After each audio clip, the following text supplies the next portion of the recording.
എല്ലാവർക്കും നമസ്കാരം. നമ്മുടെ യൂട്യൂബ് ചാനലിലേക്ക് ഞാൻ നിങ്ങളുടെ സ്വന്തം സുധീഷ്. അപ്പോൾ പുതിയൊരു സിനിമ വിശേഷവുമായിട്ടാണ് വന്നിരിക്കുന്നത് കേട്ടോ. നമ്മളൊരുവിധ ആൾക്കാരൊക്കെ സിനിമ കണ്ടു, അഭിപ്രായങ്ങളൊക്കെ വന്നു തുടങ്ങി. അപ്പോൾ എനിക്ക് ഇഷ്ടപ്പെട്ടത് കൊണ്ട് ഞാനും ഒരു അഭിപ്രായം പറയാമെന്ന് വിചാരിച്ചു. സർവ്വം മായ, നമ്മളെ നിവിൻ പോളിയും അച്ചു വർഗീസ് ഒരു കോമ്പോയിൽ നല്ലൊരു പടം. നല്ല തന്നെ തീർക്കാനും അത്യാവശ്യം കുഴപ്പമില്ലാത്ത രീതിയിൽ, നല്ല അത്യാവശ്യം കുഴപ്പമില്ലാത്ത രീതിയിൽ പോകുന്നൊരു പടം, നല്ലൊരു വൈബ് പടം എന്ന് വിചാരിക്കും, അങ്ങനെ പറഞ്ഞാൽ മതി. പിന്നെ എന്താണെന്ന് വെച്ച് കഴിഞ്ഞാൽ കോമഡി കാര്യങ്ങളൊക്കെ അത്യാവശ്യം നല്ല വർക്കിംഗ് ആയിട്ടുള്ളൊരു കോമഡി കാര്യങ്ങളൊക്കെ തന്നെ ആയിട്ടുണ്ട്. പിന്നെ പറയാനുള്ളത് അത്ര നമ്മളെന്ന് വെച്ചാൽ അത്ര നമുക്ക് ഒരുപാട് എക്സ്പെക്റ്റേഷനും കാര്യങ്ങളോടും കൂടിയിട്ട് പോകണ്ട. അതും കാണാം, ഒരു ഫാമിലി പടമായിട്ട് നിങ്ങൾ ഇരുന്ന് പോയി കണ്ടോളൂ, നല്ല രസമായിട്ട് തോന്നും. വേറെ മറ്റു കാര്യങ്ങളൊന്നും ചിന്തിക്കാതെ അങ്ങനെയാണ് പടം, ഇങ്ങനെയാണ് പടങ്ങൾ എന്നൊക്കെ ഒന്ന് പറഞ്ഞ് നമ്മൾ ചിന്തിക്കാതെ പോയി കഴിഞ്ഞാൽ പടം ഒരുപാട് ഇഷ്ടപ്പെടും നിങ്ങൾക്ക്.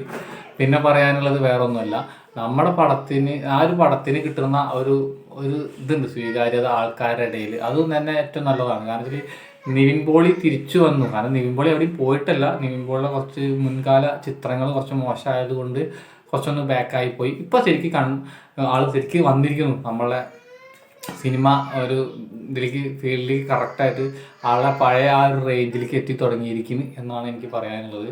വേറെ ഒന്നും കൊണ്ടല്ല, ആൾ അത്രയും പെർഫെക്റ്റായിട്ട് കാര്യങ്ങളൊക്കെ കൈകാര്യങ്ങളൊക്കെ ചെയ്യുന്നുണ്ട്. തമാശകളും മറ്റു കാര്യങ്ങളൊക്കെ പക്കയായിട്ട് ചെയ്യുന്നുണ്ട്. സിനിമയെ കുറിച്ച് ഞാൻ ഓവറായിട്ടൊന്നും പറയുന്നില്ല, നിങ്ങളെന്തായാലും സിനിമ പോയി കാണണം. കാരണം വെച്ചാൽ നിവിൻ പോളിയും അജു വർഗീസ് കൂട്ടുകെട്ട് അത്യാവശ്യം മലയാള സിനിമയിൽ നല്ലൊരു കോംബോ കൂട്ടുകെട്ടാണ്. അതിപ്പോൾ നമ്മൾ എല്ലാവരും തുടക്കകാലം മുതലേ അവരങ്ങനെയാണ്. അവരുടെ ആ കോംബോ ഇപ്പോഴും നല്ല വർക്കിംഗ് ആണ് എന്നുള്ളത് നമുക്ക് എല്ലാവർക്കും മനസ്സിലാവും. നിങ്ങൾക്ക് ആ പടത്തിനെക്കുറിച്ച് പടത്തിൻ്റെ ഉള്ളിലത്തെ കാര്യങ്ങളോ മറ്റു കാര്യങ്ങളോ ഒന്നും ഞാൻ സംസാരിക്കുന്നില്ല. നിങ്ങളെന്തായാലും പോയി പടം കാണുക, നിങ്ങളുടെ അഭിപ്രായങ്ങൾ പറയുക. ഞാനെന്തായാലും അങ്ങനെ പറയാൻ കുറഞ്ഞ ഒരുപാട് പടങ്ങൾ കണ്ടു. ഇപ്പോൾ അത്യാവശ്യം നല്ല താല്പര്യമില്ലാത്തത് കൊണ്ടാണ് ഞാൻ ആ പടങ്ങളെക്കുറിച്ച് വലിയൊരു ഇൻട്രസ്റ്റ് ഇല്ലാത്തത് കൊണ്ടാണ് ഞാൻ അതിനെക്കുറിച്ച് പറയാത്തത്, വേറെ ഒന്നുമല്ല. പിന്നെ നമ്മളെല്ലാ പടത്തിനെയും കുറിച്ചിട്ട് നമ്മൾ നല്ല പടങ്ങളായതുകൊണ്ടാണ് ഇപ്പോൾ ഞാനത് നിങ്ങളെല്ലാവരും പോയി കണ്ടോളൂ എന്നുള്ളൊരു മൈൻഡ് കൊണ്ട് മാത്രമാണ് ഞാൻ നിങ്ങളെല്ലാവരും ആ പടം നന്നായിട്ടുണ്ട് പോയി കണ്ടോളൂ എന്ന് പറയുന്നത്. എനിക്കിഷ്ടപ്പെട്ടു. അപ്പോൾ ആ ഒരു ഇത് നിങ്ങളേനും കൂടി എല്ലാവരെയും അറിയിക്കാം എന്ന് വിചാരിച്ചുകൊണ്ടാണ് ഞാൻ ആ പടത്തിനെ കുറിച്ച് പറഞ്ഞത്.